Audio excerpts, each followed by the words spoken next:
जैसे हमने देखा दोस्तों, बर्निंग आखिर कॉइन क्यों किए जाते हैं, किस तरह से किए जाते हैं और इसके बर्निंग करने के पीछे मार्केट में यानी कि कॉइन पे इसकी प्राइस पे क्या इम्पैक्ट होता है, वो सारी बात आज हम विस्तार से समझेंगे। तो वो बात आपके सामने रखने से पहले आपसे कहूंगा, अगर आप मेरे चैनल में पहली बार आए हैं तो मेरे चैनल को सब्सक्राइब कर दीजिएगा और साथ में आए बेल आइकन को भी क्लिक कर दीजिएगा ताकि मेरे आने वाली सारी वीडियो की नोटिफिकेशन आपको मिलती रहे। सबसे पहले समझ लेते हैं कॉइन किस तरह से बर्निंग करते हैं। तो इसमें क्या होता है दोस्तों, बर्निंग यानी कि इसे जलाना नहीं होता दोस्तों। एक ऐसा वॉलेट, डेड वॉलेट जिसे कहते हैं हम, जिसमें सारे कॉइन भेज दिए जाते हैं, वो फिर वहां से वापस नहीं आते, चाहे मार्केट का प्राइस अब कितना भी जाए, लेकिन वहां से एक भी कॉइन आता नहीं दोस्तों। साथ में इसकी जो टोटल सप्लाई होती है, इसमें से ये सारे कॉइन जो डेड वॉलेट में भेज दिए जाते हैं उसे भी माइनस कर दिया जाता है। टोटल सप्लाई हो इसमें से इसे माइनस करके, इसे कैलकुलेट करके इस कितने कॉइन बर्न हुए हैं दोस्तों, इसकी भी इंफॉर्मेशन मार्केट में शेयर की जाती है दोस्तों। तो इस तरह से बर्निंग होता है दोस्तों। लेकिन बर्निंग आखिर आती है कहाँ? तो दोस्तों अब समझते हैं बर्निंग कॉइन किस तरह से इसमें कंपनी के पास आते हैं। तो इसमें क्या है, सिंपली हम समझते हैं दोस्तों। तो हर डिसेंट्रलाइज प्रोजेक्ट का एक वाइट पेपर होता है दोस्तों।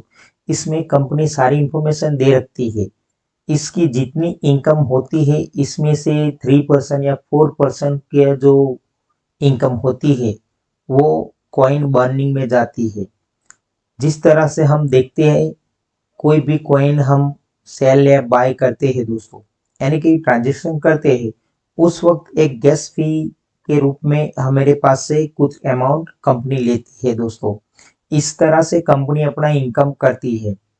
तो इस इनकम में जितने भी इस इनकम में से कंपनी जितना हमें कहती है 3% या 4% के कॉइन को हम बर्न करेंगे, तो क्या होता है, कंपनी के इनकम में से इतने इनकम का कॉइन मार्केट में से बाय कर लेती है कंपनी और उसको डेड वॉलेट में भेज देती है।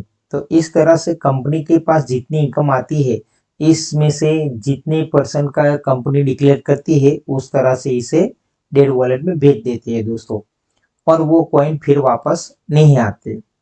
और दूसरा, मैंने जैसे कहा था कि इस बर्निंग प्रोसेस से कॉइन में क्या इम्पैक्ट होता है, तो दोस्तों सिंपली सी बात है, जिस तरह से कॉइन मार्केट में से जितने कम हो गए उतनी कॉइन की प्राइस बढ़ेगी, यानी कि मांग बढ़ेगी दोस्तों।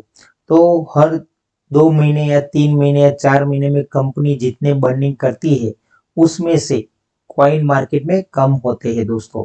हमने पिछली बार देखा है, मैं 2-3 कॉइन के एग्जांपल आपको देना चाहूंगा कि कंपनी कितने परसेंट का बर्निंग करती है और आने वाले वक्त में उसमें किस तरह से इम्पैक्ट हमें देखने को मिलता है दोस्तों।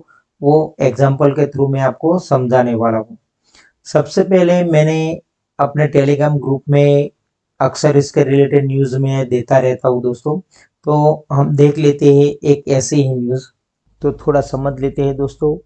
70 मिलियन शिबा इनू अभी लास्ट में ही बर्न हुए हैं दोस्तों। तो इस तरह से हर कंपनी अपनी जितनी इनकम होती है, इसमें से कुछ परसेंट बर्निंग में लगाती है दोस्तों, ताकि आने वाले वक्त में मार्केट में इसमें से अच्छी खासी प्राइस को पुश करने में हेल्प मिले दोस्तों। मैं पैसिफिक अल्टीमा के रिलेटेड जो इंफॉर्मेशन आपको देना चाहता था, क्योंकि अल्टीमा के जो अभी लास्ट मंथ में 2000 अल्टीमा बर्न किए गए हैं दोस्तों।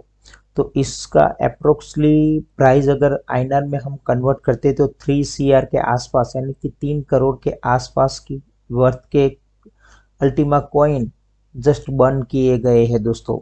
और इससे आगे भी बर्निंग प्रोसेस की गई है दोस्तों, और आने वाले वक्त में भी बर्निंग प्रोसेस चालू रहने वाली है दोस्तों।